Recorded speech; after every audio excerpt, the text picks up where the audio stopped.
¿Ya? ¿Podría iniciar? Ah, no, sí estaba grabando, lo siento, es que no aparecía. ¿Cómo? No entendí. No entiendo. Nada, profesora. Ya.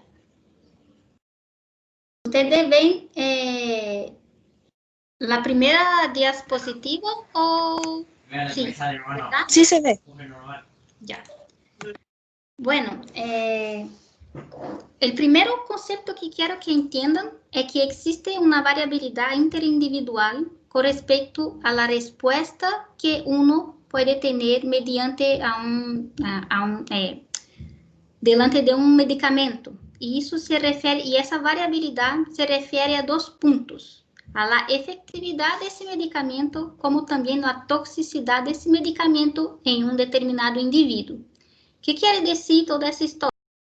Que diferentes pacientes podem responder a um tratamento, a um medicamento, de maneira distinta, de forma dispar, para uma dada medicação. Ou seja, diferentes indivíduos podem ser expostos a um mesmo medicamento com uma mesma dose e a ter respostas distintas. Isso se chama variabilidade interindividual. E isso ocorre por dois factores. Um são os fatores genéticos, que já estamos estudando toda essa asignatura, e outros são fatores não genéticos.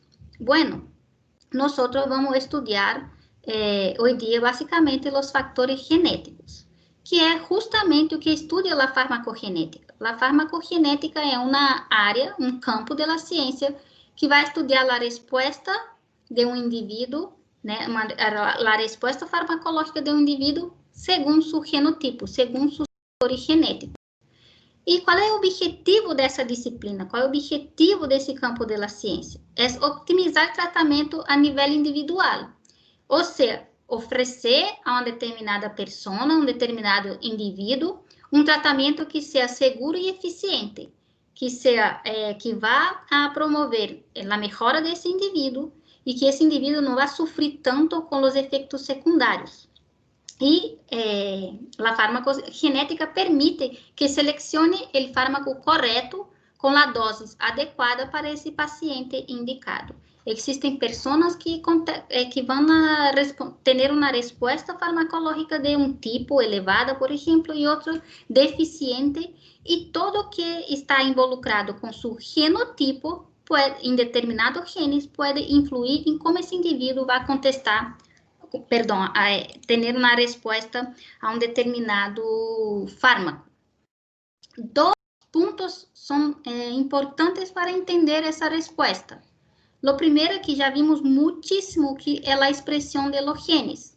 Nem todos os genes estão se expressando da mesma maneira e dependem também do tecido, do tipo de célula e do contexto celular. Então, a expressão de determinados genes pode influir em la resposta farmacológica de um indivíduo. E existe outro ponto que se chama polimorfismos. O polimorfismo, nós já vamos ver mais adelante que é, de uma explicação geral de que são os polimorfismos, são muitos, morfismos, formas, são as várias formas de um determinado gene que constitui um genotipo de um indivíduo.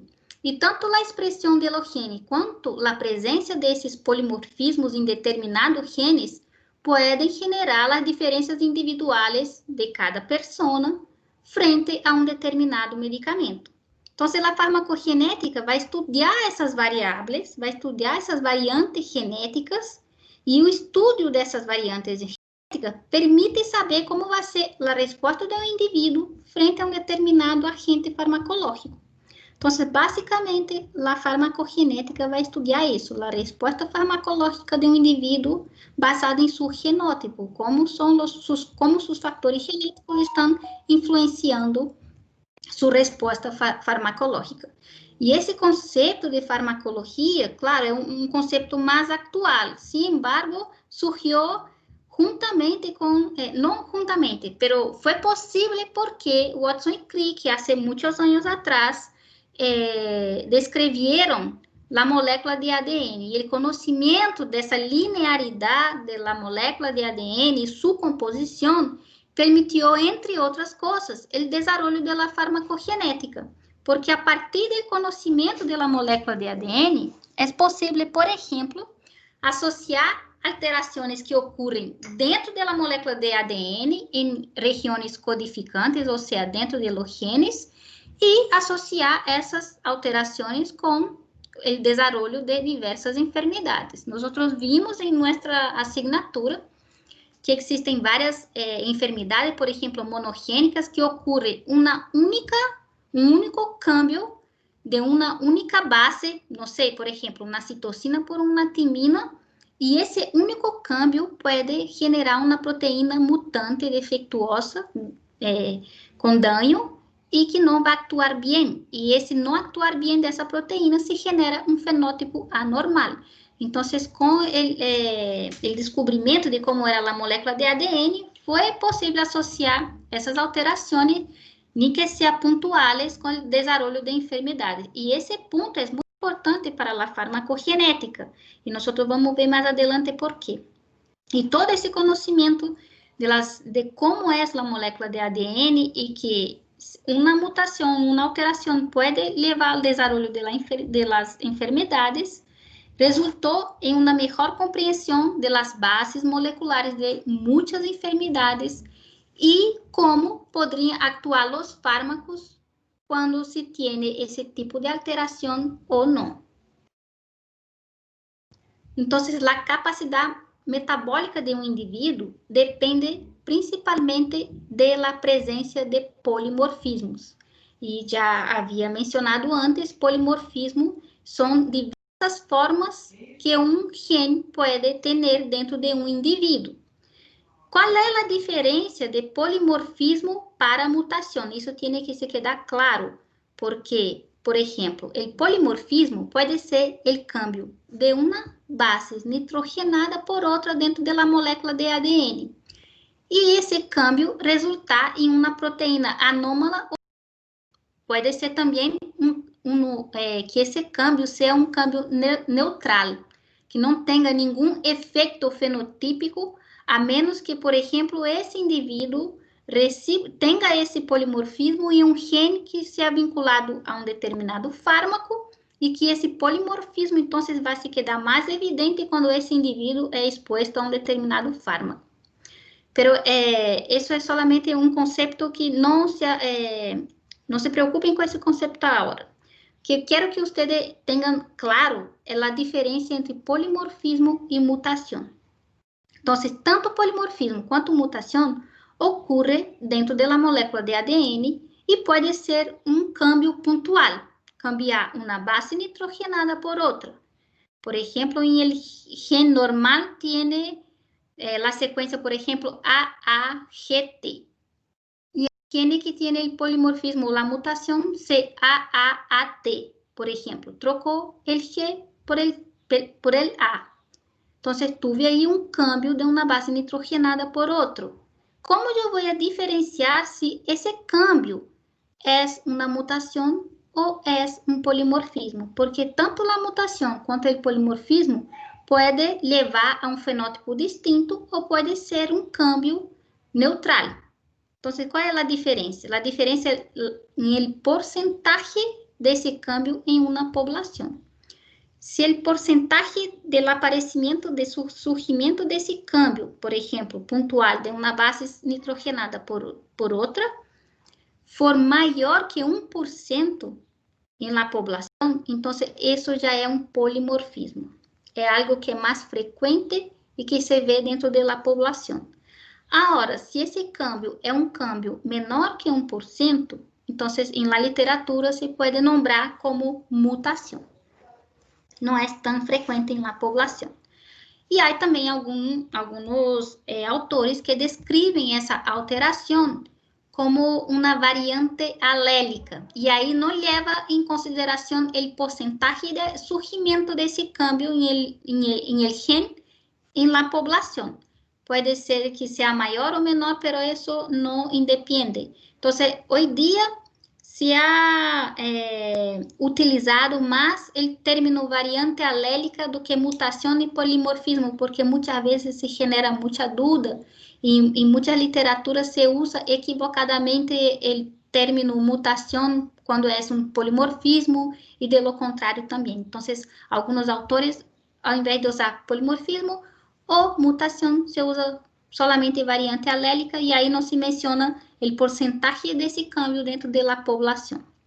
Pero lo interesante es perceber que, por ejemplo, los polimorfismos ni siempre son cosas que causan daño en la proteína. Por ejemplo, el color de los ojos es resultado de un polimorfismo dentro del gen.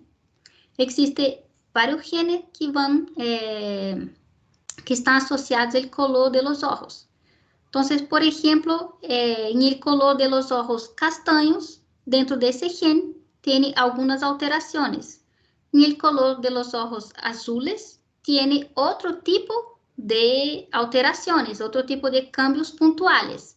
Sin embargo, el mismo gen, entonces el mismo gen, con distintas alteraciones puntuales, puede generar distintos colores de ojos. Isso não é uma enfermidade, é simplesmente cambio de fenótipo que não está associado a nenhuma enfermidade. Pero existem também os polimorfismos que sí estão associados a enfermedades, que ocorrem em mais de 1% da população e que podem, por exemplo, incrementar a predisposição dessa população que carga esse polimorfismo a desenvolver certo tipo de enfermedade. E, bueno, outro ponto muito... Eu quero que vocês se quedem com esse conceito de polimorfismo, porque vocês vão entender por que é importante saber de los polimorfismos, porque são justamente eles que vão a guiar a resposta farmacológica de um indivíduo. Bueno, outro ponto de partida para estabelecer a farmacogenética foi o acesso ao genoma do ser humano, de los humanos.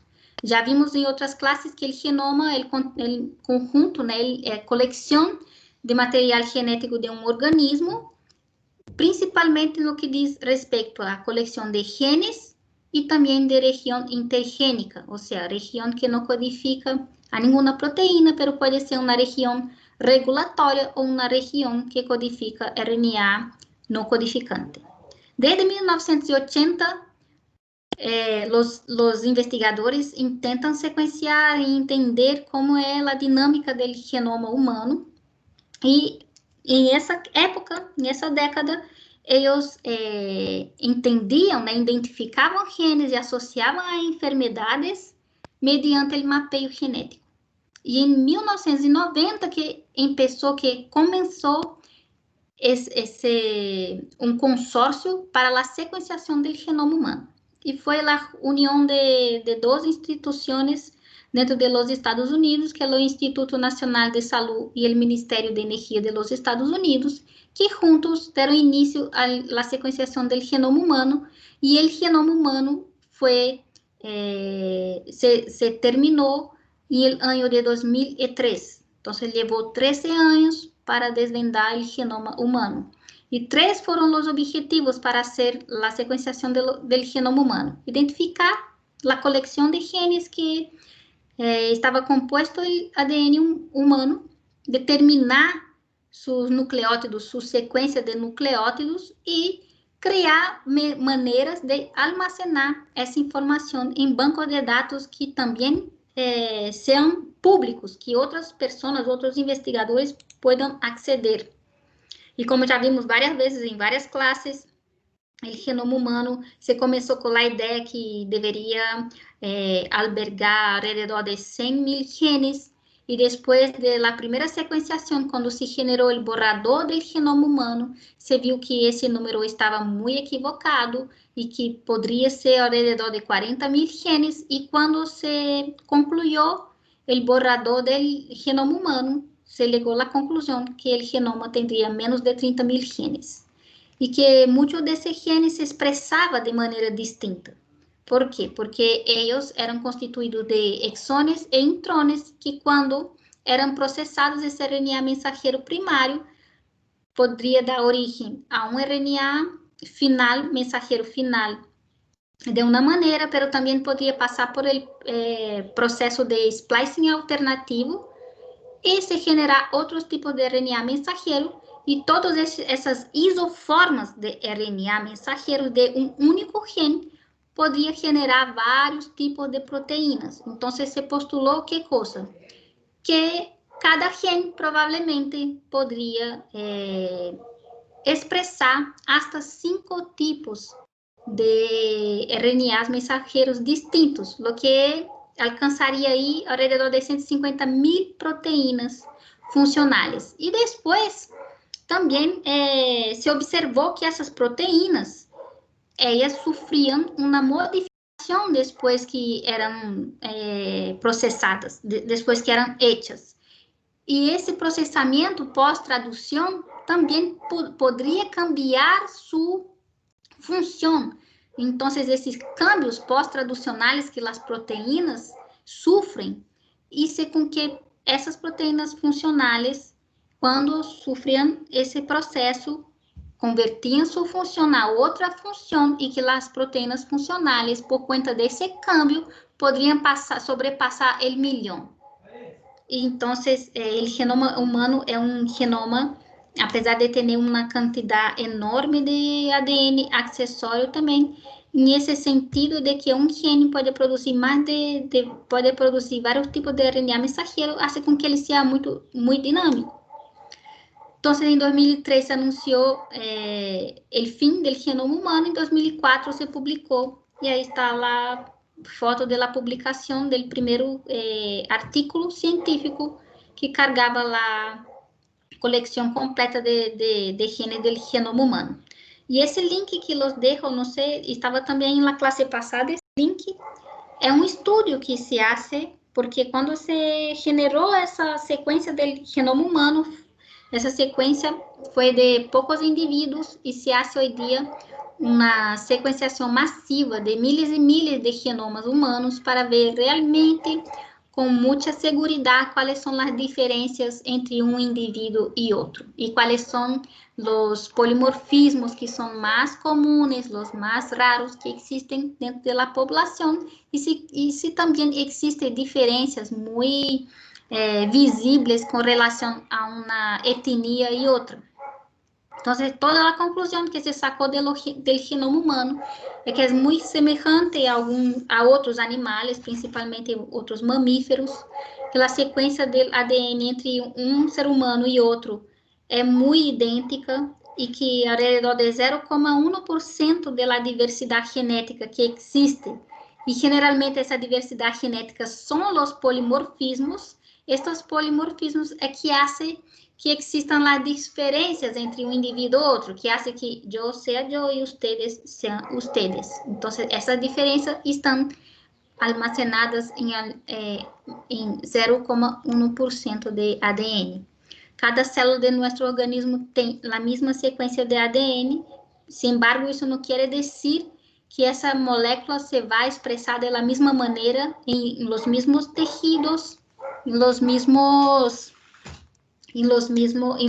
células, porque como vimos, a expressão do ADN é dependente do contexto celular, do ambiente, da disposição de várias moléculas e também do tecido, o tipo de célula que estes genes estão.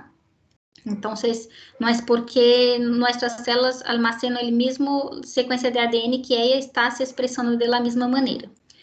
E vimos também que eles viram que o genoma humano tem solamente 1,5% de sequências codificantes. Todo o restante do genoma são sequências regulatórias que codificam RNAs não codificantes e ADN, que se chama satélite ou região intergênica. Conhecimento de quase 100%, eu diria 100% do genoma humano. Sin embargo, mucho tiene aún que ser hecho, porque una cosa es solamente saber la molécula, es compuesta por tanto por esta sequência de nucleótidos. Outra coisa é inferir uma função para estes genes que foram predictos, que foram identificados. Então, a função de muitos genes aún não se han descoberto para que sirvem, em que rutas estão associados, qual é seu papel dentro de la célula, e também não se sabe se tem associação com enfermidades ou não. Então, esse conhecimento aún sigue de maneira muito progressiva para saber realmente qual é o rol de cada gene humano dentro do genoma humano, e se está associado ou não com algum tipo de enfermidade. E tecnologias de alto rendimento foram desenvolvidas desde quando começou esse objetivo de sequenciar, de desvendar o genoma humano. E são três grandes linhas, que é a linha genômica, que trata de conhecer toda a coleção de genes de um organismo; proteômica, que trata de conhecer todas as proteínas de um organismo e também sua rede de interação com outras proteínas ou a molécula de ADN que seja; e também a metabolômica, que é uma parte de la ciência que estuda quais são os metabolitos que a célula produz, uma célula ou um tecido em um determinado momento, ou, por exemplo, em resposta a um determinado tratamento, ou quando a célula ou tecido está experimentando um processo fisiológico anormal, como é o caso de uma enfermidade. E tudo isso gerou uma quantidade massiva de dados biológicos, e esses dados necessitavam ser almacenados. E era um dos objetivos da sequenciação do genoma humano, era simplesmente criar bancos de dados para almacenar toda essa informação e disponibilizar essa informação para toda a população, principalmente a população científica, para fazer uso dessa informação em suas investigações. E aí surgiu a necessidade de se generar uma nova área, uma nova linha dentro da ciência, que é a bioinformática. E o surgimento da bioinformática foi muito importante, principalmente para a criação de estes bancos de dados e também para a criação de ferramentas para explorar adequadamente os dados generados em todo esse procedimento de genômica, proteômica, metabolômica. Então, a bioinformática é muito importante tanto para o almacenamento de los dados, como também a mineria de dados, como explorar esses dados que estão aí disponíveis e sacar dele informação biológica importante. E desde então, muitos bancos de dados se han desenvolvido, como, por exemplo, o NCBI, que nós vimos em outra classe. Também vimos o banco de dados japonês, o banco de dados europeu, que é o EMBL. Vimos também o CBioPortal, que é um banco de dados que almacena muita informação com respeito aos mais variados tipos de cânceres. E também eu deixei aí uma figura de um banco de dados, que é um banco de dados de todos os polimorfismos, os campos em genes que estão vinculados ao sistema imune humano. Então, pessoas que estão estudando polimorfismos vinculados ao sistema imune podem aceder a esse banco de dados e de aí sacar informação relevante para fazer sua investigação, por exemplo. Igual que nós hicimos com o CBioPortal ou com o NCBI, que nós sacamos desse banco de dados informação que poderia contestar o que nos interessava, que era, por exemplo, em el caso de NCBI, saber uma notação funcional para uma proteína hipotética. Em el caso de CBioPortal, saber como determinada proteína se está portando dentro de um determinado tipo de câncer, por exemplo, e se essa proteína poderia ser um blanco genético, talvez. E a farmacogenética, desde que surgiu, ha permitido avançar muitos pontos dentro da ciência. Por exemplo, o desenvolvimento de fármacos, que eu creio que é o mais importante, diagnóstico molecular e prognóstico de enfermidades, individualização de tratamentos, que é a famosa medicina personalizada. É saber predecir se pode beneficiar de um medicamento e saber se esse medicamento vai ser efetivo para determinado indivíduo e evitar a administração desse mesmo medicamento em indivíduos que, por exemplo, vão apresentar respostas, efeitos secundários indesejáveis ou, então, também efeitos secundários graves, por exemplo. Antigamente se imaginava que a população teria uma homogeneidade, ou seja, que eram todos iguais e que um fármaco, iguais geneticamente falando, e um fármaco ia se ajustar ao paciente. E hoje em dia, com a farmacogenética, se sabe que existe variabilidade individual e que essa variabilidade apunta a la resposta de los indivíduos frente a um determinado medicamento. Um conhecimento muito interessante dentro da farmacogenômica foi a identificação de genes que dão origem a enzimas que vão metabolizar fármacos. São enzimas metabolizadoras de drogas.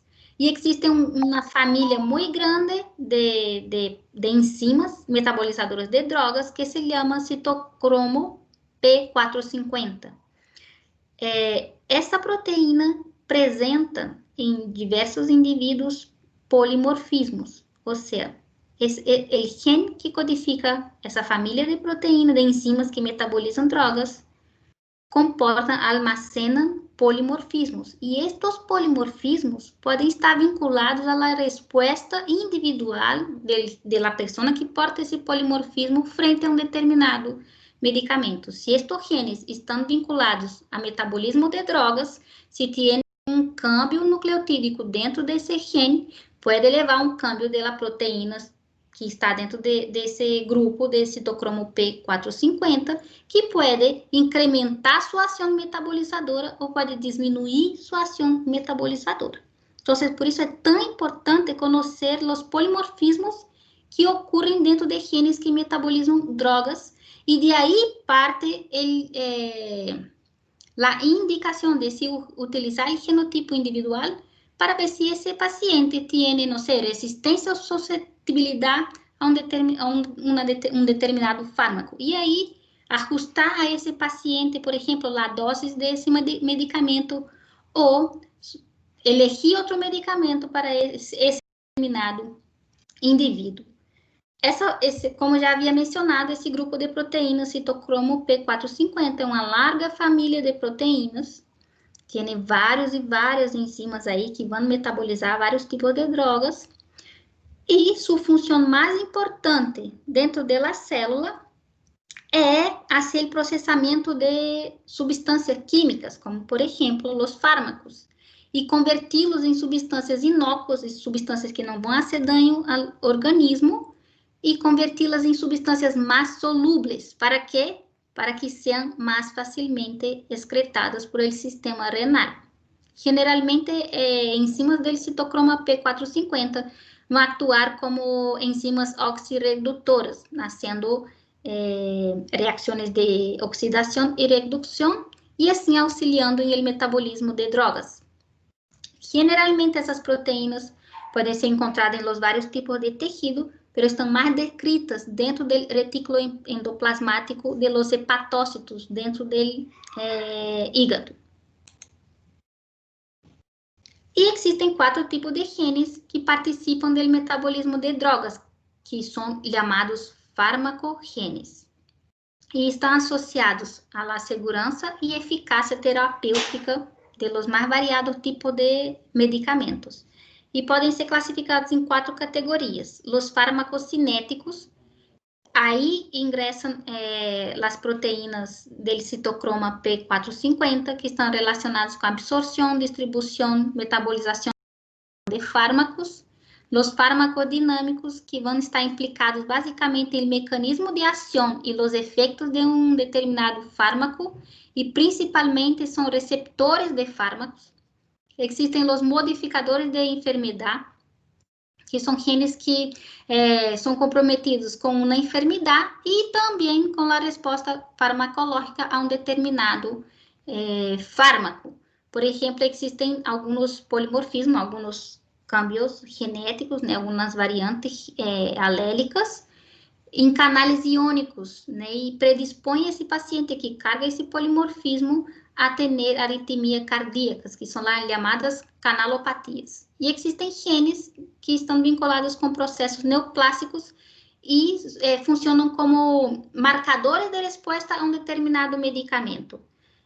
Já é rutinário quando uma pessoa tem, por exemplo, câncer de mama, se observa os polimorfismos do oncogene HER2 e basado em genotipo desse indivíduo, se sabe se esse indivíduo vai ser resistente ou não a uma determinada droga antineoplásica.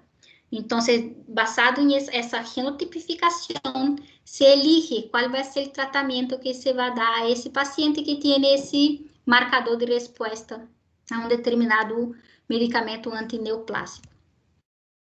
E existe hablando de genotipificação, a genotipificação, ou seja, o conhecimento de qual é o genotipo do indivíduo com respeito a los genes de resposta ou metabolização de fármacos, é uma técnica muito implementada, por exemplo, dentro da psiquiatria. E é um desenvolvimento que vem da farmacogenômica. Então, o que se faz na psiquiatria? Al menos em los Estados Unidos. Não sei se acá em Chile todavía se hace isso. Se hace a genotipificação de los pacientes para enzimas do citocroma P450. Principalmente dois tipos de enzimas dessa família, la 2D6 e 2C19. Essas duas proteínas têm polimorfismos em seus genes que generam alterações nas proteínas. E dependendo desse polimorfismo, o indivíduo que carga esse polimorfismo pode ser mais suscetível ou mais resistente a determinados medicamentos psicotrópicos. Então, se hace essa genotipificação antes de recetar a esse indivíduo o medicamento para tratar sua enfermidade ou sua condição neurológica, por exemplo. Então, é recomendável que se haga essa genotipificação nessas duas enzimas para saber como esse indivíduo vai a responder frente a los psicotrópicos. E são dois objetivos isso. Utilizar a informação acerca de los polimorfismos estruturais, ¿para quê? Para minimizar os potenciais efeitos adversos desses psicotrópicos. ¿Por quê? Porque se sabe que muitos medicamentos em la psiquiatria têm efeitos secundários muito potentes. Então, o primeiro é fazer que esse paciente receba o medicamento, pero que seu estado não seja pior de la enfermidade que tem, por conta de los efeitos secundários. Então, se hace a genotipificação para ver se esse paciente suportaria esse tratamento, né? Não é tão suscetível a esse medicamento. E para ter segurança que esse indivíduo vai responder de maneira adequada, vai metabolizar de maneira adequada esse medicamento recetado. Então, já se hace muito isso na psiquiatria. Não sei se acá em Chile todavía se hace. E como se dá essa genotipificação? Já se sabe que muitos polimorfismos, ou seja, um câmbio pontual de uma base a outra, pode generar 3 tipos de resposta. Uma pessoa que tem uma metabolização ultra de medicamentos, uma pessoa que tenha o metabolismo intermediário e pode ser um metabolizador pobre, ou seja, uma pessoa altamente suscetível ao uso desse fármaco. Então, já se sabe que existem proteínas que atuam no metabolismo de fármacos. Já se sabe que esse grupo de proteínas é um grupo grande e já se tem conhecimento que várias enzimas dentro desse grupo de proteínas podem ter polimorfismos que incrementam a capacidade dessa proteína de metabolizar fármacos ou diminui. Então, se incrementa, por exemplo, capacidad de esa persona de metabolizar un compuesto, de procesarlo y excretarlo, entonces probablemente esa persona necesita de una dosis mayor y probablemente esa persona no va a tener tantos efectos secundarios. De lo contrario, una persona que es un metabolizador pobre, que posee otros tipos de polimorfismos en esas proteínas que metabolizan fármacos y disminuye su acción, cuando carga ese metabolismo, puede ser que esa persona tenga efectos secundarios indeseables. Entonces, basado en esa información de cuáles son los polimorfismos que esa persona carga en genes que metabolizan fármacos, puede ser un guía para saber cuáles serán las dosis del medicamento que van a ser recetadas a esa persona y si esa persona es susceptible o resistente a un dado fármaco y si es mejor hacer uso de ese fármaco o de otro. Entonces, la genotipificación tiene ese objetivo.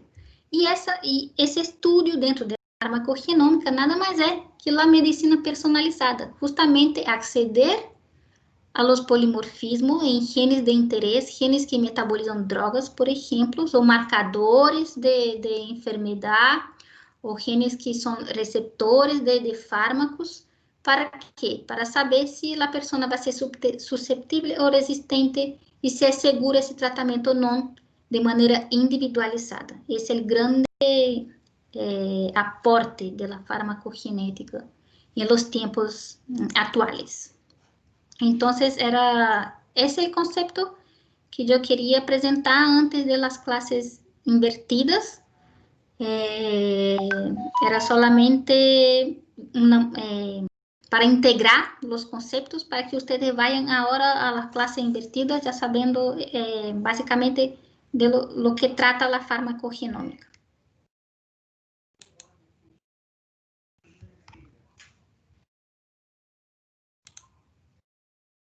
¿Alguna duda, pregunta?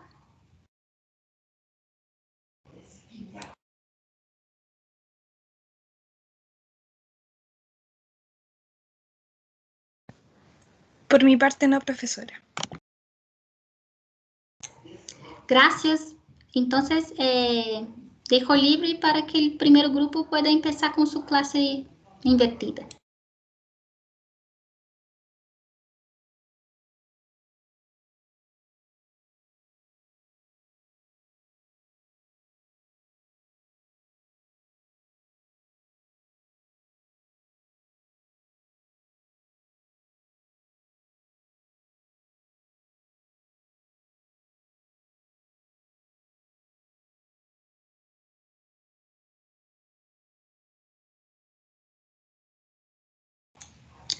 Cuando quiera, puede comenzar.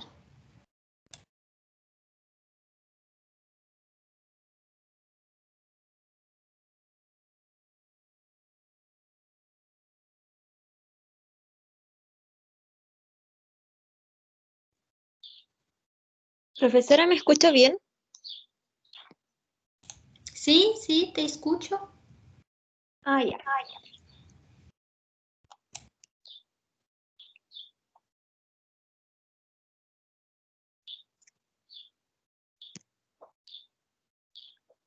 Ya. Buenas tardes, profesora. Buenas tardes, compañeros. Ahora trataremos el tema sobre el papel de los transportadores de la farmacología.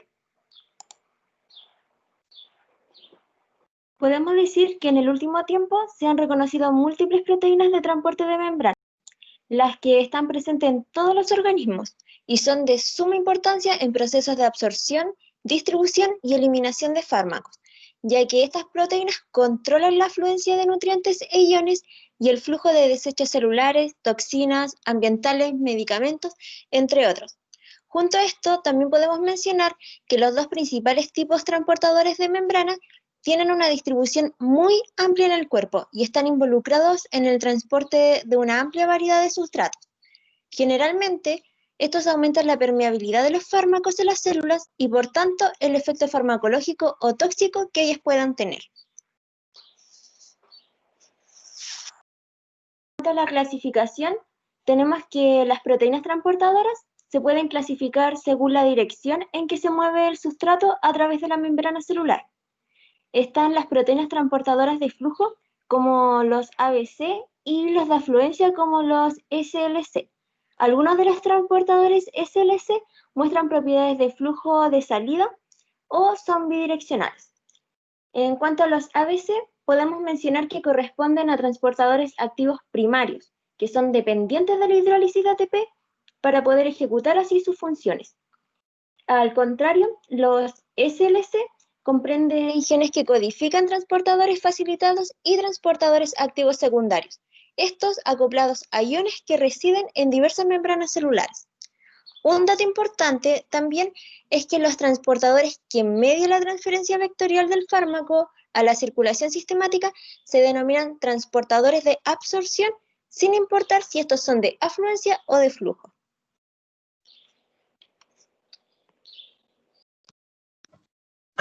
Ya, los transportadores SLC. Subfamilias como SLC15, SLC22 y SLCO se considera que tienen un papel importante en la absorción de fármacos en el intestino, el hígado y el riñón, mientras que los miembros SLC47 median el flujo del fármaco en la bilis y en la orina. La mayoría de estos transportadores tienen una masa molecular entre 50 y 100 kilodaltons.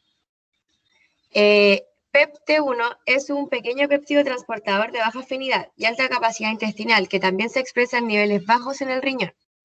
El PEPT2 es un péptido transportador renal de baja capacidad, aunque su expresión también ha sido observada en otros órganos, permite reabsorber ciertos fármacos por vía renal a nivel de los túbulos proximales, lo que afecta a la farmacocinética sistémica de los mismos.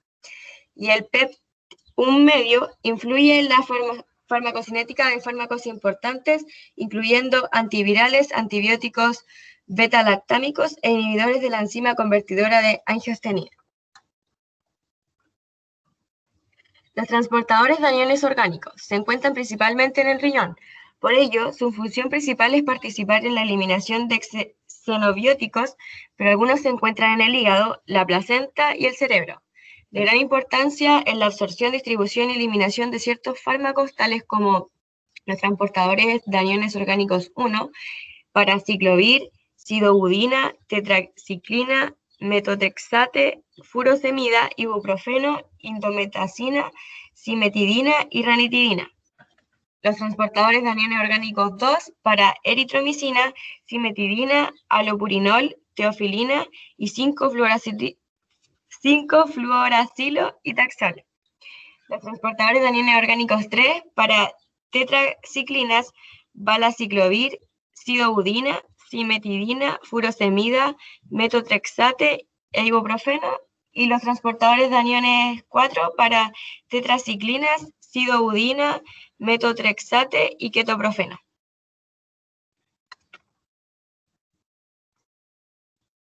Los transportadores de cationes orgánicos, OCT1 y 2, son miembros de la subfamilia CLC22 que se especializan en la translocación de fármacos catiónicos, como por ejemplo los transportadores de cationes orgánicos OCT1 y 2, que son importantes en el transforme de fármacos, como el OCT1 para ciclovir, metformina, cimetidina, quinina, quinidina y sidobudina, y OCT2 para cimetidina, ranitidina, metformina, propanolol, pancurionio, quinina, sidobudina, los que funcionan como uniportadores.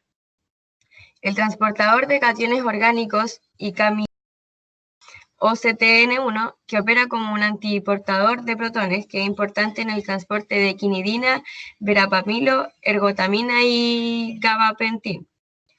El cotransportador de sodio más carnitina, OCTN2, que también actúa como un transportador importante en el transporte de quinidina, verapamilo y valproato. La distribución tisular de estos transportadores difiere entre especies. En humanos, OCT1 se expresa ampliamente, pero en mayor medida en el hígado, un poco menos en el intestino y aún menos en los riñones. OCT2 está presente en abundancia en el riñón, mientras que la expresión es baja en el intestino delgado y ausente en el hígado. OCTN1 se expresa fuertemente en el riñón, músculo esquelético y la tráquea, y de forma débil en el intestino y el hígado, mientras que OCTN2 se distribuye de forma ubicua, con expresión más fuerte en el riñón, músculo esquelético, corazón, placenta e hígado. También tenemos proteínas que participan en el transporte de ciertos fármacos.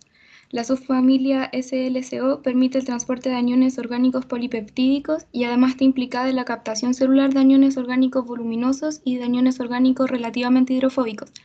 La especificidad de los OATP cubre una amplia gama de compuestos orgánicos anfipáticos, incluyendo sales biliares, esteroides conjugados, hormonas tiroideas y diversos medicamentos, que se encuentran expresados en la tabla. Estos transportadores actúan como intercambiadores de aniones orgánicos, aunque su mecanismo preciso aún está por determinar. Parecen operar como antiportadores bidireccionales dependientes del pH, estimulados por un medio extracelular ácido. OATP1A2 se expresa en el riñón, el intestino delgado y el conducto biliar. OATP1B1 y OATP1B3 solo han sido detectados en el hígado, mientras que OATP2B1 tiene una amplia distribución tisular, y OATP4C1 se considera que es específico del riñón. La multitud de compuestos estructuralmente diversos que son reconocidos por OATP sugiere fuertemente la presencia de múltiples sitios de unión del sustrato.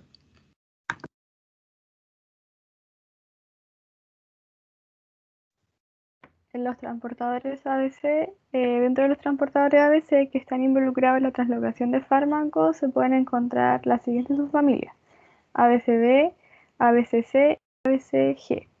Debido a la expresión que tienen epitelios, incluyendo intestino, hígado y riñón, los transportadores ABC desempeñan un papel importante en la absorción, distribución y eliminación de fármacos.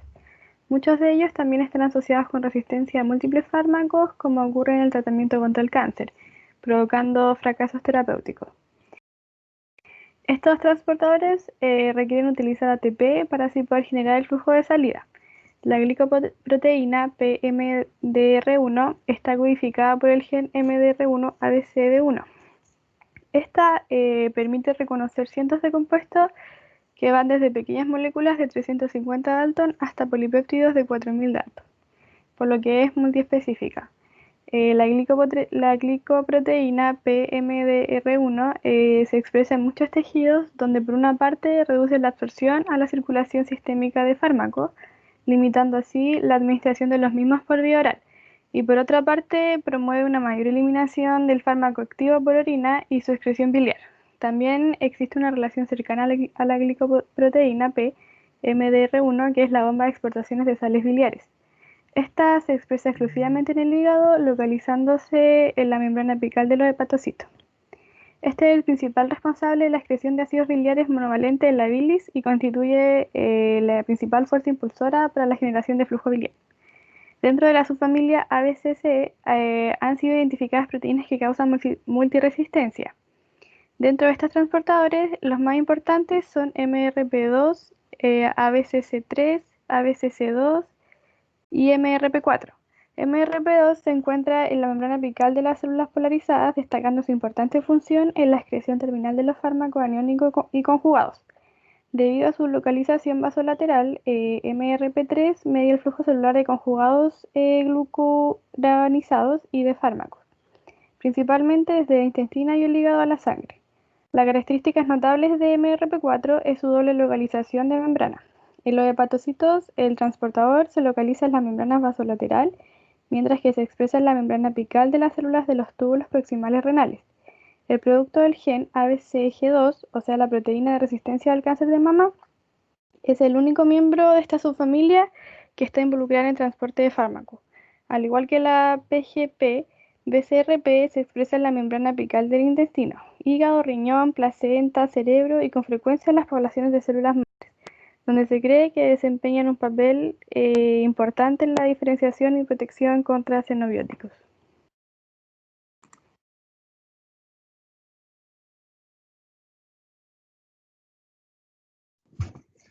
Ya, en el papel de los transportadores de membrana en la absorción intestinal de los fármacos, la absorción de fármacos desde el tracto gastrointestinal es un factor crítico en la determinación de la biodisponibilidad oral de los mismos.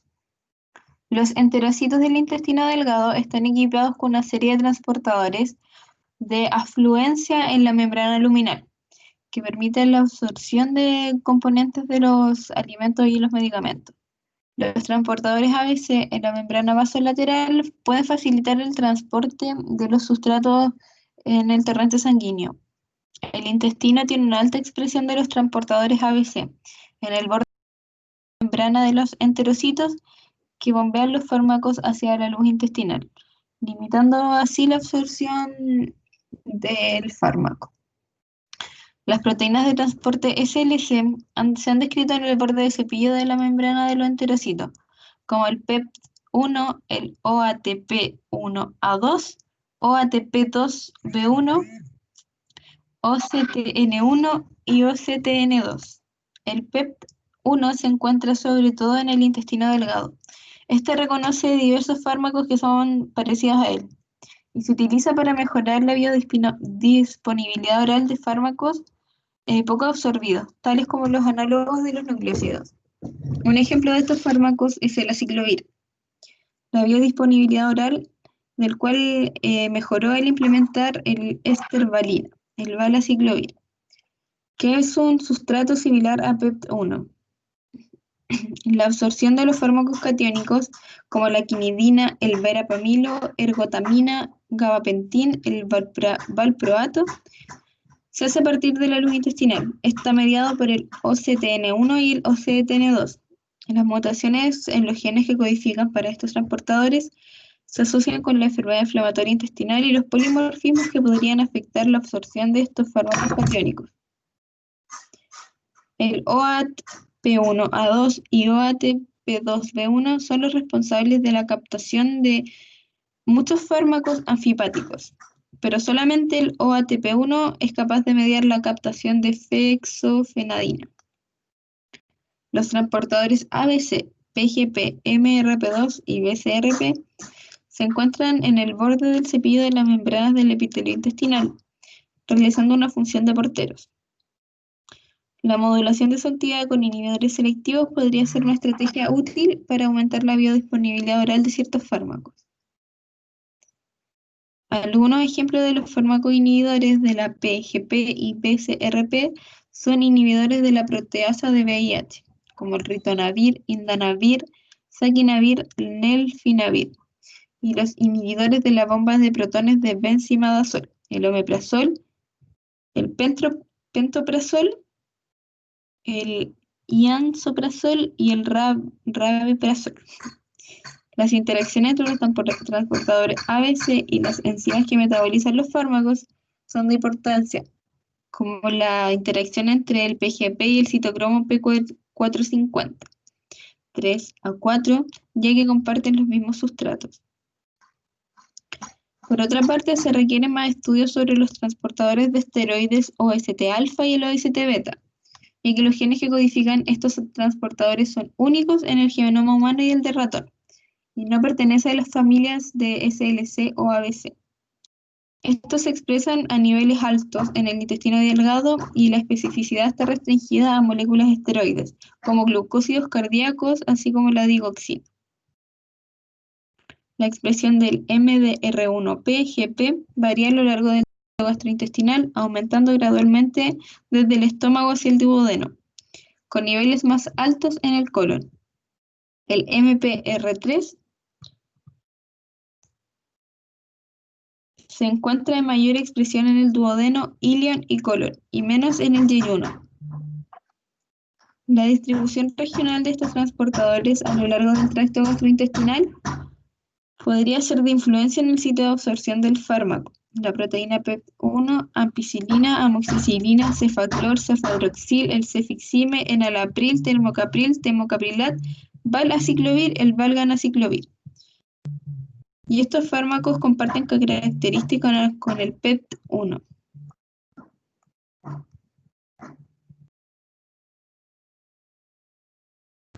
Con respecto a la localización de transportadores en el hígado y su papel en la eliminación de fármacos, el hígado tiene una notable capacidad para extraer eficientemente fármacos que se encuentran unidos a proteínas de la circulación de la sangre.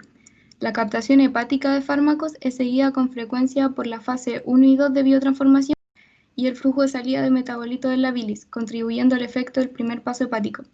Los transportadores de flujo y afluencia de la membrana de hepatocitos se expresan en la membrana apical y estos han sido reconocidos como determinantes críticos en la eliminación de fármacos.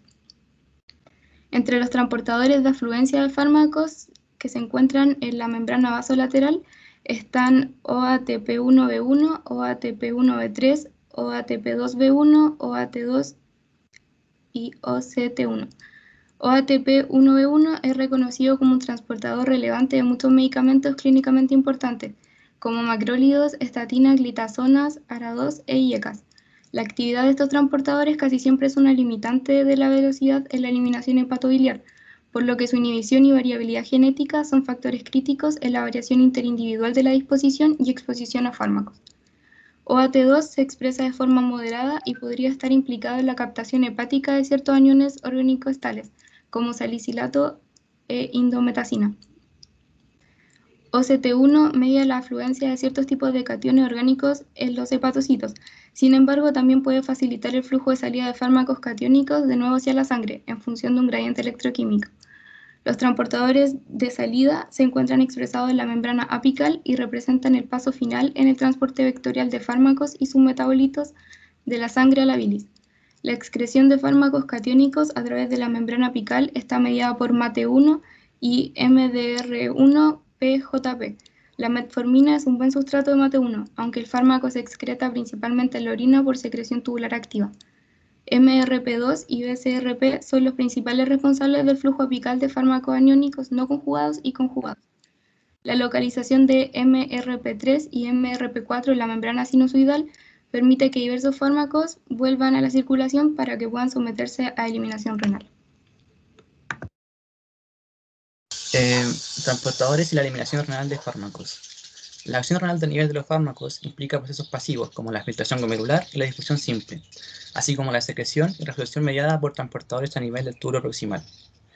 El proceso de secreción renal puede considerarse como un proceso vectorial, lo cual implica la captación de sustancias de la sangre a través de la membrana vasolateral de las células tubulares proximales, seguido de un flujo de salida a través del borde en cepillo de la membrana celularina. En la membrana vasolateral existen transportadores de afluencia que permiten la captación de aniones y cationes orgánicos. Por acción de estos transportadores, muchos medicamentos tienden a acumularse en la célula, pudiendo causar nefrotoxicidad. El gran número de transportadores de flujo en la membrana de células tubulares proximales permiten un rápido flujo de salida de compuestos potencialmente tóxicos a través de la orina. La absorción de fármacos aniónicos en la membrana vasolateral del túbulo proximal está regulada por OAT1 y OAT3, que son transportadores de aniones orgánicos. OAT1 aniones orgánicos hidrófilos con pequeños pesos moleculares como adenofovir, sidofovir y tenofovir, mientras que OAT3 también transporta buenos aniones orgánicos anfihepáticos, incluyendo benzilpirina, pravastatina y olmesartán, además de algunos medicamentos catiónicos como simetirina y ranitidina. Según estudios, dentro de las interacciones claves de medicamentos está la del metotrexate y los AINES, que son fármacos antiinflamatorios no esteroideos, debido a la competencia por OAT1 y la captación mediada por OAT3. El primer paso de la secreción tubular de fármacos catiónicos está mediado por OCT2, que es un transportador de cationes orgánicos, en el cual la metmorfina es transportada por OCT2, que con mayor afinidad que por OCT1. La coadministración de simetirina con metmorfina ha demostrado que reduce el aclaramiento renal de metmorfina, lo que ocasiona un aumento clínicamente relevante en su concentración plasmática.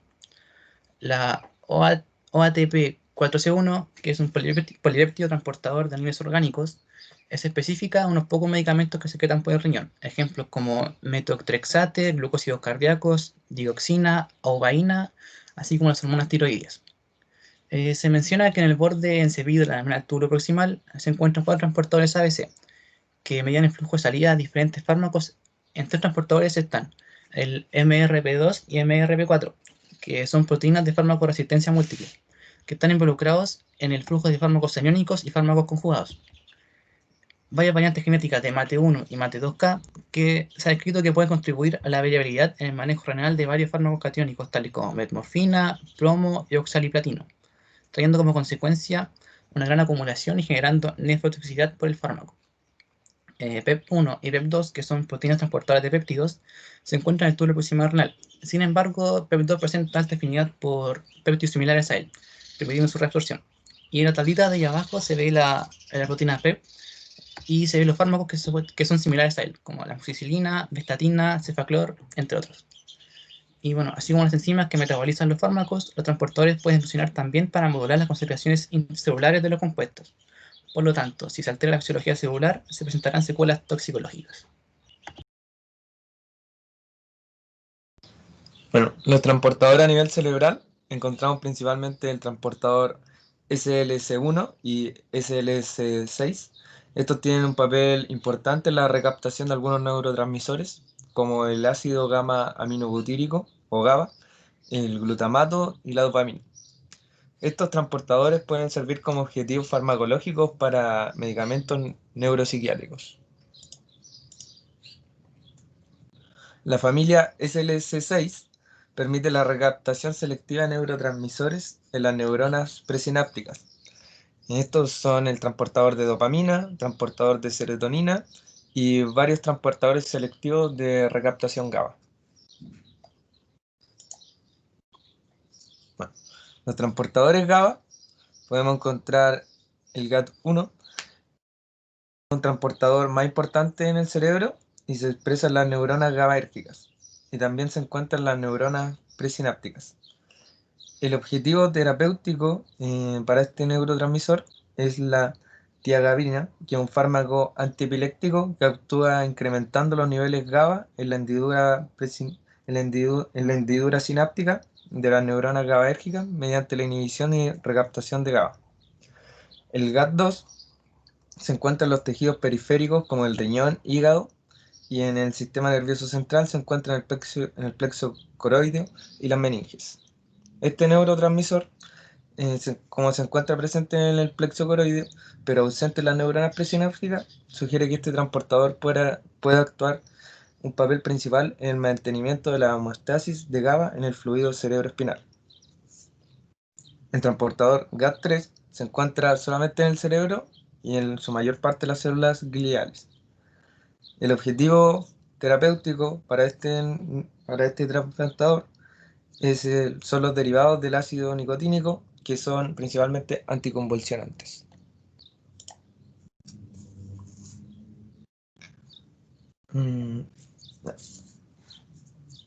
Los transportadores SLC, podemos encontrar el SLC-A2, el cual se encuentra en los tejidos del sistema nervioso central y periférico, permitiendo la regulación de muchas funciones neurológicas, incluyendo la memoria, el estado del ánimo.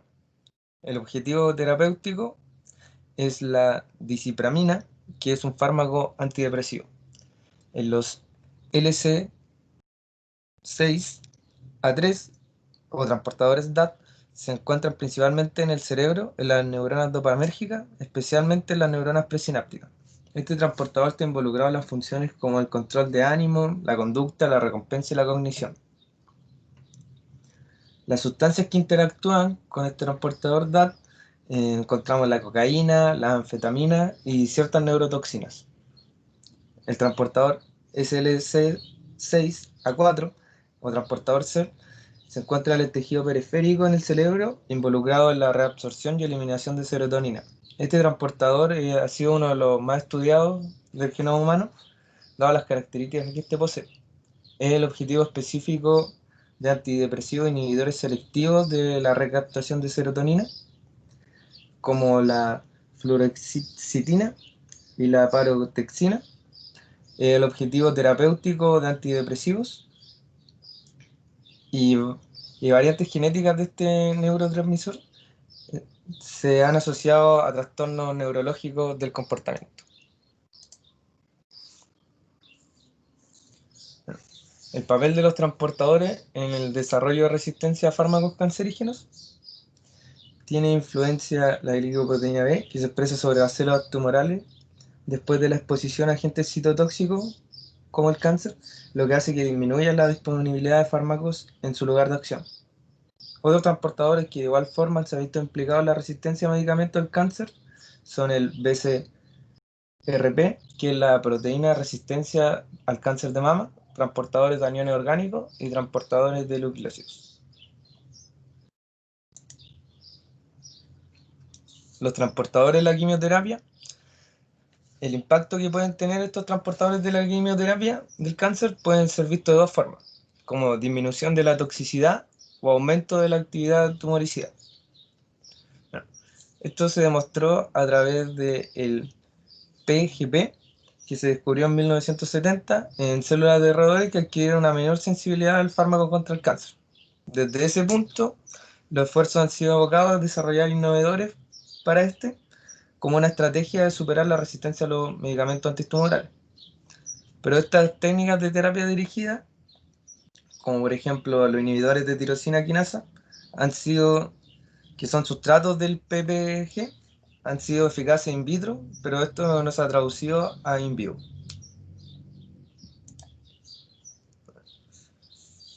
Los folatos son esenciales para el crecimiento celular, el desarrollo de tejido. Estos deben ser obtenidos de fuentes naturales, porque uno los puede sintetizar. Los folatos son aniones a pH fisiológico y no atraviesan la membrana biológica por difusión. Estos participan en rutas biosintéticas esenciales, como la producción y la construcción de ADN y ARN, como así igual de ciertos aminoácidos.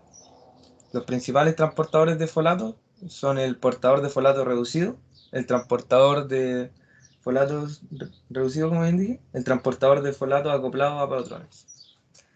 Y hay que tener en cuenta que los antifolatos, como el metotrexato, se administra por vía intravenosa para el tratamiento del cáncer porque son sustratos para estos dos transportadores.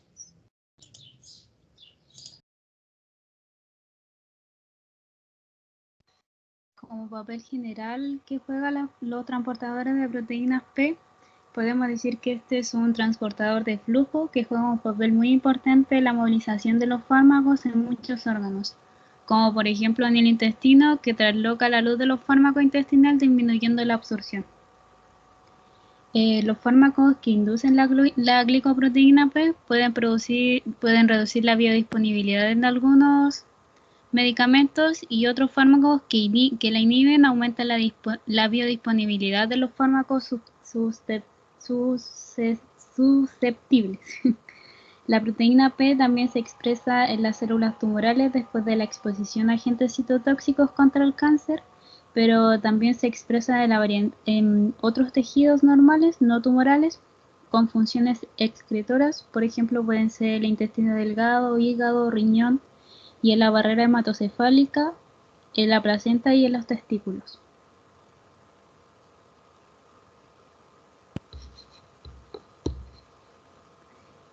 Se cree que la expresión concomitante de la proteína P, glicoproteína P, va a ser una importante adaptación evolutiva para las sustancias potencialmente tóxicas, como un transportador de flujo que limita la biodisponibilidad de los fármacos administrados por vía oral mediante el bombeo de nuevo hacia el lumen del fármaco. Promueve la eliminación del fármaco en la bilis y en la orina y protege un número de tejidos tales como el cerebro, testículos, placenta y linfocitos. También la proteína P se encuentra en la membrana apical de todo el intestino, desde el duodeno hasta el recto, con una alta expresión de los enterocitos del intestino delgado. Esta reduce la biodisponibilidad oral de fármacos que son sus sustratos. Una vez que el fármaco ha alcanzado la circulación sistémica, la glicoproteína P limita aún más la penetración a ciertos tejidos. También es importante mencionar su importante función en la barrera hematocefálica, generando una especie de defensa contra la penetración de la toxina y los fármacos en el sistema nervioso central. También es un importante mediador de interacciones farmacológicas. La glicoproteína P, como dije anteriormente, es importante en la barrera hematocefálica. Un claro ejemplo de esto es el loperamida, el cual es un medicamento antidiarrético y también es un opiáceo potente, pero no tiene efecto opioide en el sistema nervioso central.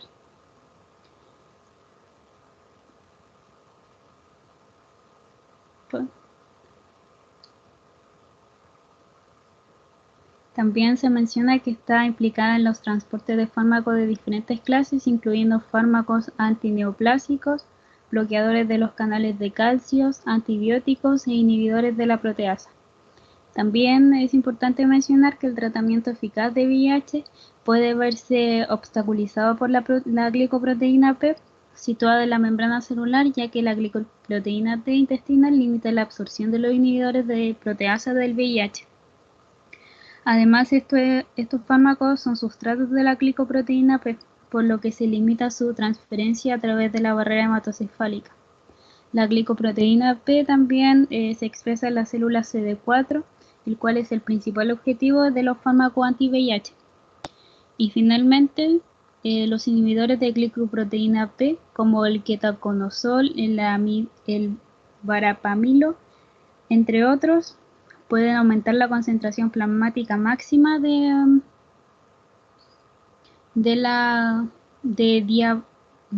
divagratan, el cual es un sustrato de la glicoproteína P, y posteriormente llegar a un riesgo significativo, el cual puede causar una hemorragia severa.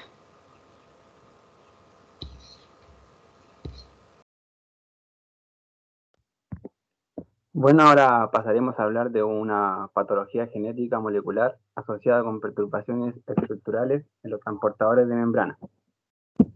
Esta es la fibrosis quística.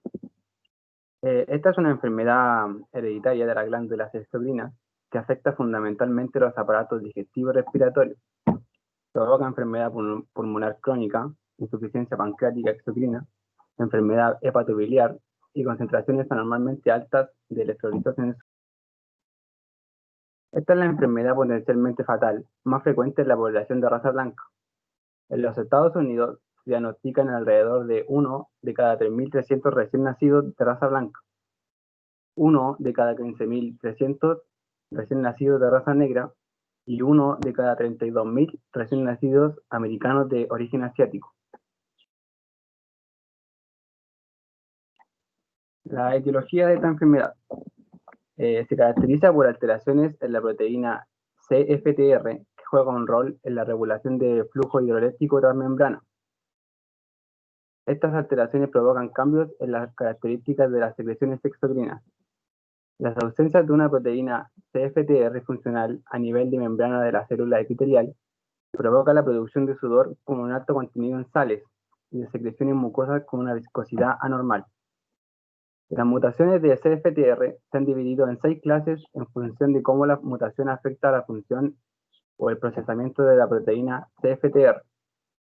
Los pacientes con mutaciones de clase 1, 2 y 3 se considera que tienen un genotipo más grave que da como resultado poca o ninguna función de CFTR, mientras que los pacientes con una o dos mutaciones de clase 4, 5 y 6 se considera que tienen un genotipo más leve, que se asocia con una función residual de CFTR. Sin embargo, no hay una correlación clara entre el genotipo y el fenotipo, además de la heterogeneidad alélica y de la ocurrencia de mutaciones múltiples en un mismo gen.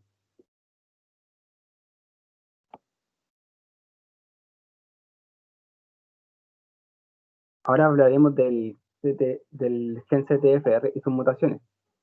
El gen CTFR, cuya alteración es responsable de esta enfermedad, tiene 27 exones y se extiende sobre 250 kilobases del cromosoma 7, dando lugar a una RNAM de 6,5 kilobases. La mutación DF508 es la de lesión de 3 nucleótidos que tienen como resultado la pérdida de una fenilalanina en la posición 508.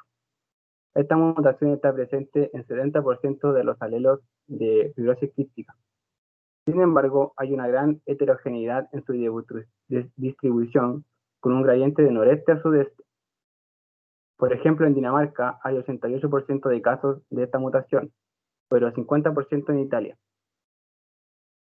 La extensión de esta mutación en la población europea se ha explicado por una ventaja selectiva de los individuos heterocigotes portadores de ella.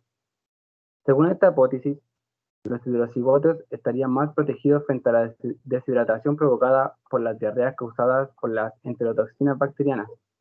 La proteína DF508, junto a una menor expresión de CFTR en las superficies epiteliales, disminuirían la entrada de patógenos en el epitelio intestinal, protegiendo frente a estas infecciones.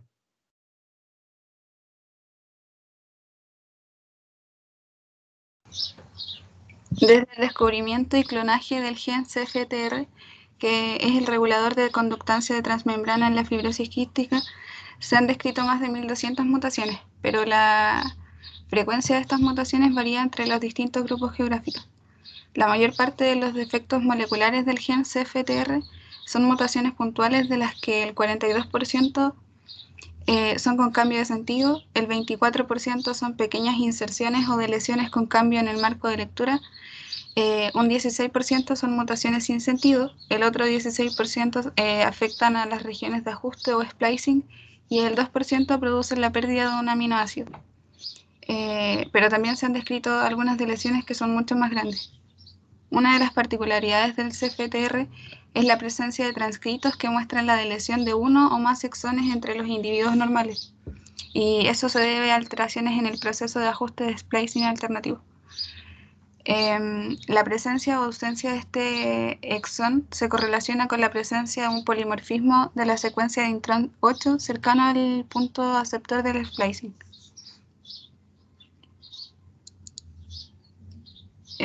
Cerca de la mitad de los pacientes con fibrosis quística son homocigotos para la mutación del DF508 y muestran la forma clásica de la enfermedad, con un incremento de insuficiencia pancreática, y patología obstructiva pulmonar.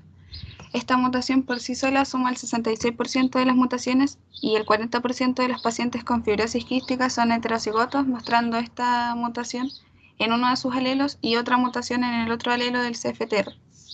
Generalmente, tanto la función pulmonar como la edad de aparición de la enfermedad y las cantidades de sales de cloruro se relacionan con el genotipo. Pero por otro lado, la diferente severidad y variedad de los síntomas dentro de la misma familia indican que el genotipo por sí solo, a nivel de las alteraciones en el CFTR, no puede explicar completamente el fenotipo clínico.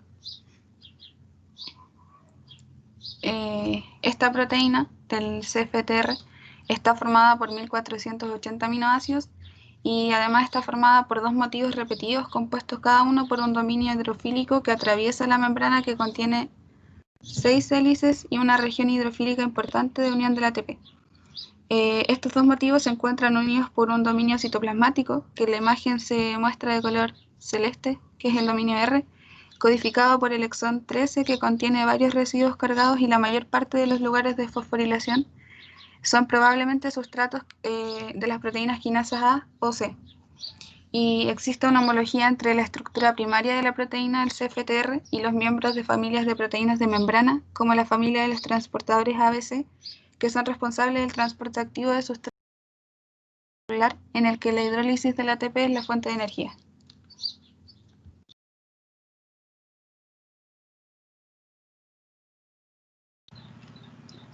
En las funciones de la proteína tenemos la función del canal de cloro. La hipótesis sobre la posible función de la proteína CFTR tuvieron en cuenta dos posibilidades. La primera postulaba que era una proteína, era un canal de calcio, y la otra proponía que la proteína CFTR no fuera un canal de iones, sino que jugara un papel importante en la regulación de los canales de cloro, y sea una asociación con esto o por medio de un transporte de algún factor regulador de los canales de cloro, dentro o fuera de la célula. De hecho, la proteína CFTR regula también otros canales, como el canal de cloro ORCC, el canal de sodio epitelial, y al menos dos canales de potasio, ROMK1 y ROMK2. También juega un papel importante en los transportadores de ATP, modificando la exocitosis y la endocitosis, y también regula el pH de los orgánulos intracelulares.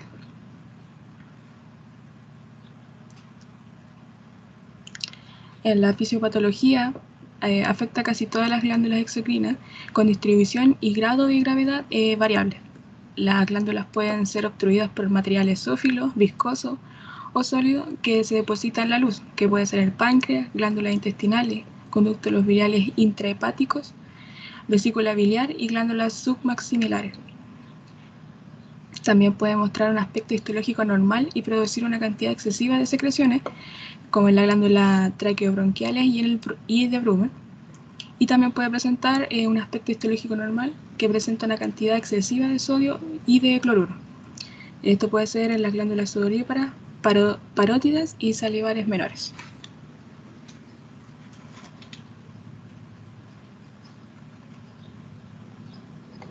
En la siguiente diapositiva. Signos y síntomas pueden ser en el ámbito respiratorio, infecciones crónicas como tos, vómitos y trastornos del sueño, retracción costal y poliposis nasal. En el ámbito gastrointestinal, ilio meconial por obstrucción del ilio, perforación intestinal y insuficiencia pancreática. Y en el diagnóstico hay distintas pruebas, como la prueba de cribado neonatal, resultado de la detección sistemática prenatal, la prueba de sudor para saber el aumento de cloruro en el sudor, la identificación de 2 mutaciones causantes de la fibrosis quística.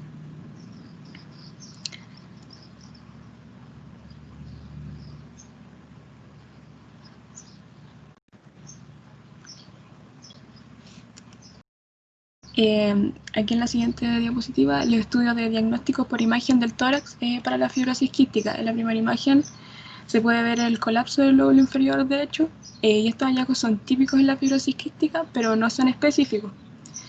Y en la segunda es una radiografía de tórax de un hombre con fibrosis quística que muestra imágenes bronquiales aumentadas compatibles con la bronquioquiestasis.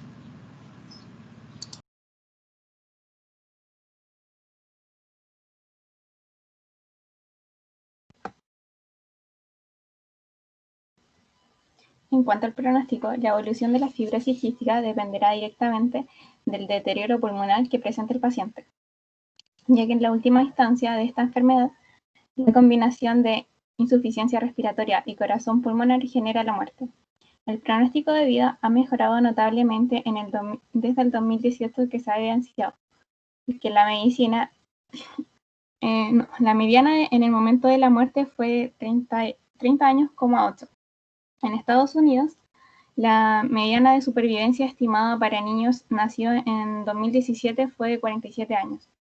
Se debe tener en cuenta que el pronóstico puede cambiar por causas como el perfil de mutaciones de CFTR, los genes modificadores, la microbiología de vías respiratorias, el género, la temperatura ambiente, la exposición de agentes de polución aérea, la adherencia a los tratamientos prescritos y el nivel socioeconómico.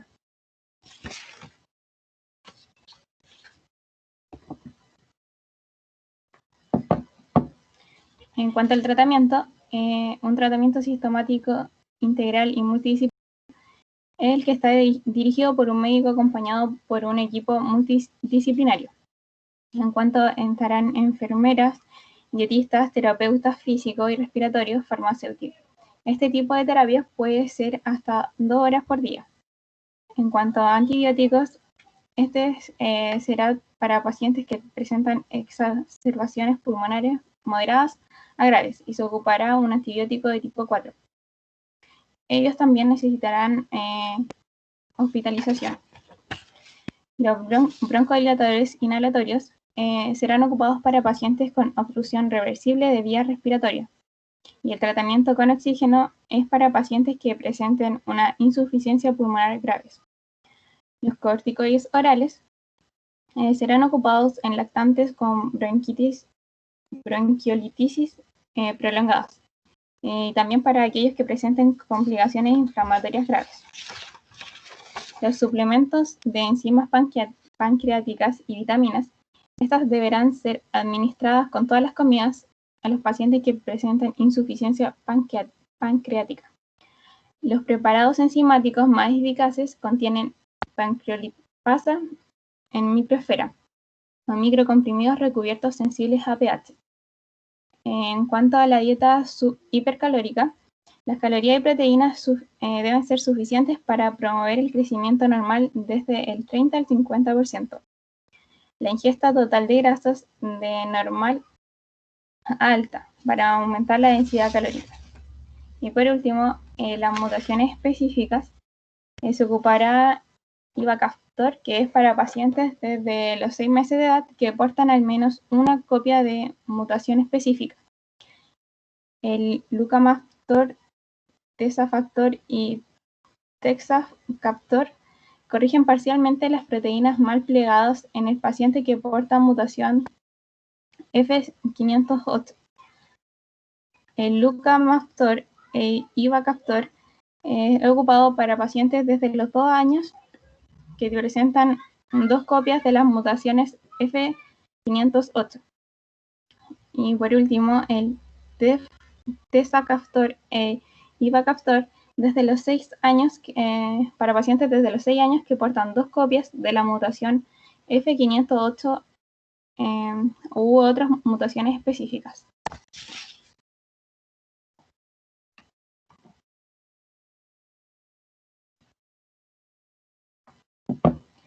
A modo de resumen, la fibrosis quística es causada por la aportación de 2 mutaciones del gen para la proteína llamada regulador de conductancia transmembrana de la fibrosis quística, que regula el transporte de cloruro, sodio, bicarbonato a través de las membranas epiteliales. Las principales complicaciones es que afectan los pulmones, con un daño en las vías respiratorias pequeñas y grandes e infecciones bacterianas crónicas. También otra consecuencia importante es el mal funcionamiento del páncreas, lo que lleva a una mala absorción de nutrientes y vitaminas con un deterioro consiguiente del crecimiento. Se deben ocupar medidas de limpieza de las vías respiratorias. Esto es como un drenaje postural, percusión, vibración o tos asistida. Los fármacos que corrigen o potencian el CFTR pueden ayudar a los pacientes que tienen ciertas mutaciones en el CFTR. Se administran antibióticos a temprano diagnóstico en cualquier exacerbación pulmonar. La selección de medicamentos puede estar basada en el cultivo y las pruebas de sensibilidad. Y por último, la dieta es suplementada con enzimas pancreáticas, vitaminas en dosis altas y de 30 a 50% más de calorías derivadas principalmente de la grasa. Muchas gracias.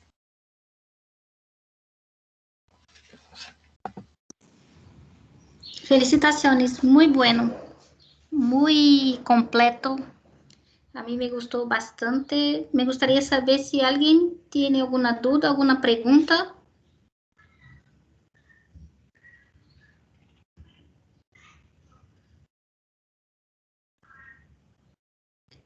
Bueno, como tenemos poco tiempo, hoy día, nuevamente, por la segunda o tercera vez, no nos queda tiempo para hacer una discusión. Así que yo creo que sea mejor que la segunda clase sea impartida. ¿Bien?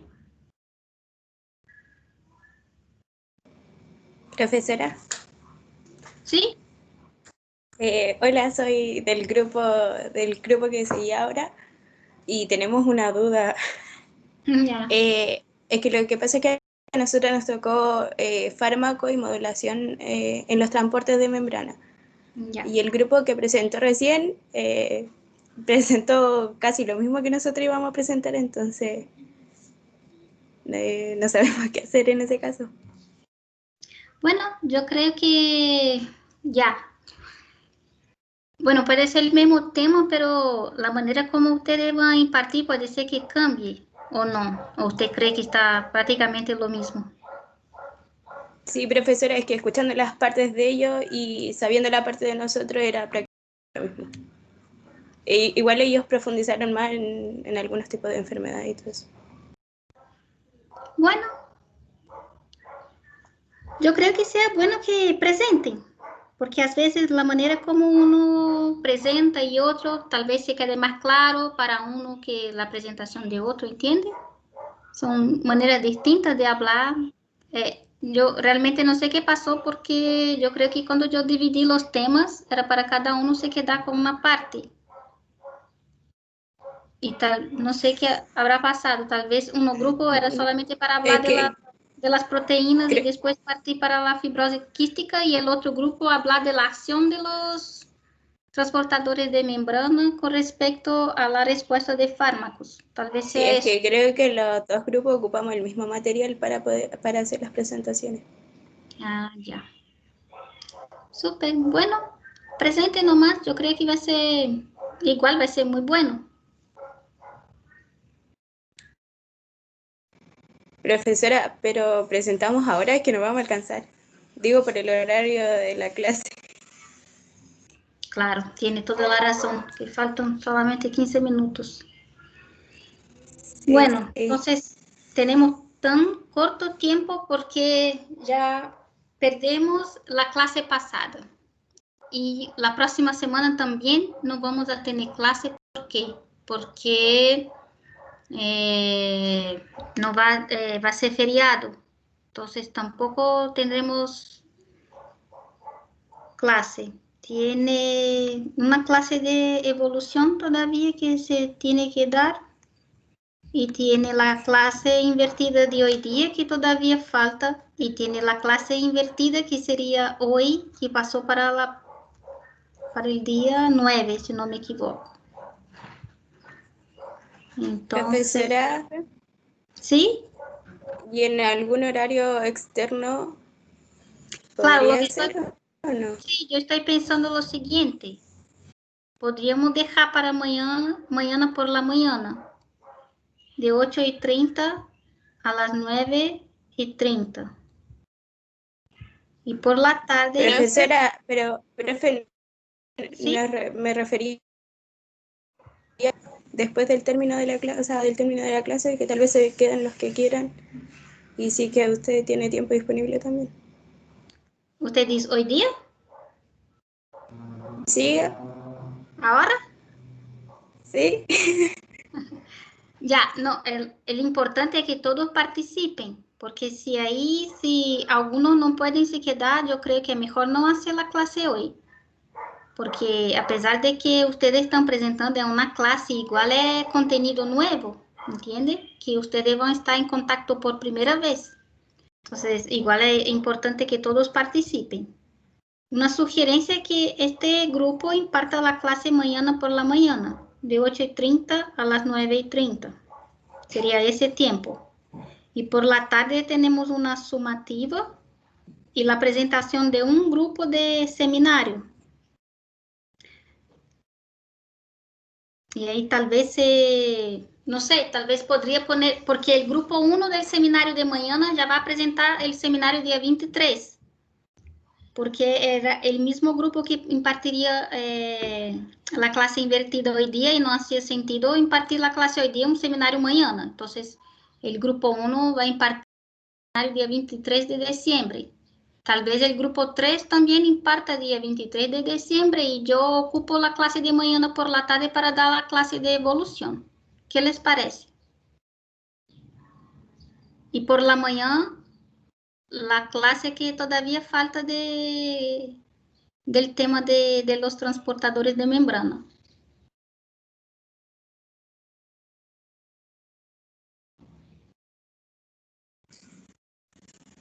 Profesora, le damos una respuesta al tiro, lo estamos consultando con todos los miembros del grupo ya. Le respondo al Ya. tiro.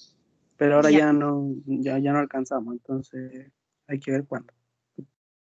Bueno, entonces la programación sería clase invertida que se impartiría hoy día y no alcanzamos por el tiempo, mañana por la mañana. Por la tarde la sumativa y mi parte de evolución. Y para el día 23 de diciembre, los seminarios que todavía faltan, que el del grupo 1 y 3. Que por cuenta de estas clases que perdemos, no lograron hacer sus seminarios. Ya, profesora, entonces el horario para nosotros presentar la clase invertida queda para mañana a las de 8:30 a 9:30. Claro. Ya, profe. Pero ustedes pueden. Es que es la única opción que vemos posible por el horario. Igual no teníamos considerado que se iba a extender tanto la presentación del grupo anterior. Claro. Sí. Y igual aparte, profe, el tiempo no nos ayuda mucho, así que es la única opción que tenemos. También Sí, yo mañana. puedo impartir la clase de evolución por la mañana y ustedes la clase invertida por la tarde. Por mí, ningún problema. Profe, pero es que esta clase entra en la evaluación sumativa. No, la clase de evolución no. No, pero La nosotros. clase que nosotros, sí. La clase invertida. Claro, claro. Pero de todas las maneras, Sí. como me comentan, los temas ya fue prácticamente discutido, ¿no? Sí, dijeron todo lo que íbamos a decir nosotros. Sí.